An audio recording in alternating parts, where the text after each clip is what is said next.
हम आपसे ये भी जानना चाहेंगे कि हस्ताक्षर अभियान की भी आप शुरुआत कर रहे हैं। हस्ताक्षर अभियान शुरू करने के पीछे का क्या कारण है?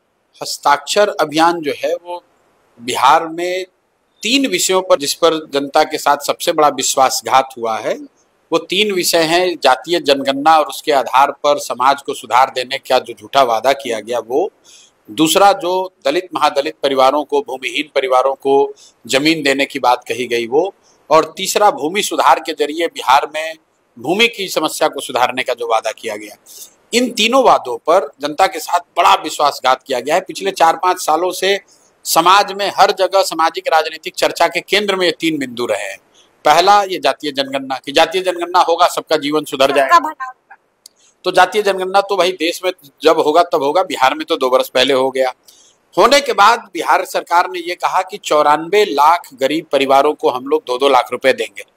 आज 2 वर्ष हो गए, 2 बजट आ गया, किसी को हम लोग की जानकारी में 1 रुपया भी नहीं मिला है।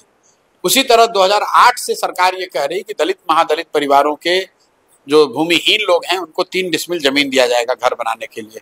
अभी तक 2.34 लाख लोगों को ही ये जमीन मिली है सरकारी आंकड़ों के हिसाब से। प्लानिंग कमीशन तो बता रहा है कि उसमें से भी आधे से ज्यादा लोगों को जमीन कागज पे मिली है। और तीसरा, ये जो भूमि सर्वे का नया धन उगाही का सरकार का कार्यक्रम चल रहा है, इसमें कि भाई लैंड का डिजिटाइजेशन होगा, उससे भूमि विवाद खत्म हो जाएंगे, लैंड प्रोडक्टिविटी और वैल्यू बढ़ेगा। इसके नाम पर जो पिछले 4 वर्ष से डिजिटाइजेशन का काम चल रहा है, इसमें सरकार के जो अधिकारी हैं, मंत्री हैं, वंशावली बनाने के नाम पर, रसीद काटने के नाम पर, दाखिल खारिज जमाबंदी, इसके नाम पर हजारों करोड़ रुपए लोगों से वसूली हो रही है और कुल जमा 20% ही जमीन का भी डिजिटाइजेशन हुआ है।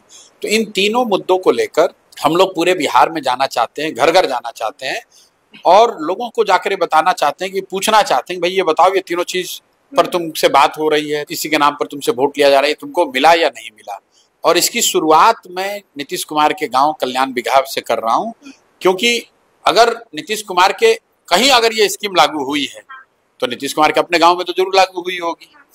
अगर बिहार में भूमि सर्वे में या भूमि के दाखिल खारिज में जमीन में पैसा नहीं लग रहा है तो कल्याण बिघा में तो नहीं लग रहा होगा। तो इसलिए मैंने कहा कि भाई मैं कल्याण बिघा ही जाता हूँ और वहीं पर घर घर जाकर ये पूछूंगा कि भाई बताओ तुम्हें 2 लाख रुपया मिला कि नहीं मिला, और वहां के दलितों से पूछूंगा कि 3 डिसमिल जमीन मिली कि नहीं मिली, और वहां के सभी लोगों से ये पूछूंगा कि आपका जो जमीन का रसीद आप कटा रहे हैं या जो दाखिल खारिज करा रहे हैं, जमाबंदी भूमि सर्वेक्षण जो हो रहा है वो क्या कल्याण बिघा में लोगों को राहत उसमें मिली है, उनको पैसा नहीं देना पड़ा है कि नहीं।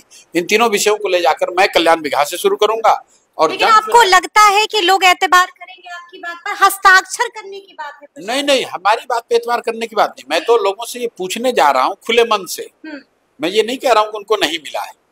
मैं तो लोगों से जाकर ये पूछूंगा कि भाई आपको 2 लाख रुपया मिल गया क्या, क्योंकि नीतीश कुमार के अपने गांव में जब गरीबों को 2 लाख रुपया नहीं मिला तो इसका मतलब कि पूरे बिहार में लोगों को नहीं मिला। अगर नीतीश कुमार के गांव के दलितों को जमीन नहीं मिली तो पूरे बिहार के दलितों को जमीन कहां से मिल जाएगी। अगर नीतीश कुमार के गांव में लोगों को जमाबंदी और रसीद कटाने में पैसा लग रहा है तो दूसरे जगहों पर पैसे देने की बात भी सही मानी जाएगी। तो मैंने ये तय किया है कि मैं कल्याण बिघा जाऊंगा और हर घर जाकर ये सवाल को पूछूंगा। कुछ लोग को अगर मिला होगा तो लोग बता देंगे भाई मिल गया है, तो भी जनता को पता चलना चाहिए कि भाई कल्याण बिघा में गरीबों को 2-2 लाख रुपया मिल गया नीतीश कुमार की वजह से। तो ये पूछने देखने जा रहे हैं और मेरे साथ जनसुराज के परिवार से जुड़े हुए लोग हर गांव में, ये बिहार में 11 मई से लेकर 11 जुलाई तक 2 महीने तक हम लोग ये कार्यक्रम को चलाएंगे और 1 करोड़ परिवारों से जाकर उनसे ये पूछेंगे और अगर उनकी सहमति हुई तो उनका हस्ताक्षर लेंगे कि उनके साथ इन 3 विषयों पर बड़ा विश्वासघात हुआ है और सरकार को इसका जवाब देना चाहिए। और फिर ये वाली जो लिस्ट है हस्ताक्षर वाली, क्या इसको लेकर के राज्यपाल और मुख्यमंत्री दोनों बिल्कुल जाएंगे। 11 तारीख को बोला हुआ है, 11 मुख्यमंत्री से बिल्कुल 11 जुलाई का हम लोग टाइम उनसे मांग रहे हैं कि हम लोग ये 1 करोड़ लोगों का हस्ताक्षर लेकर आए हैं और अगर वो टाइम ना दें तो उसके बाद विधानसभा का मानसून का सत्र होगा, वहीं पर हम लोग विधानसभा को घेरेंगे और ये सारे हस्ताक्षर किए हुए कागज जो है वहीं पर विधान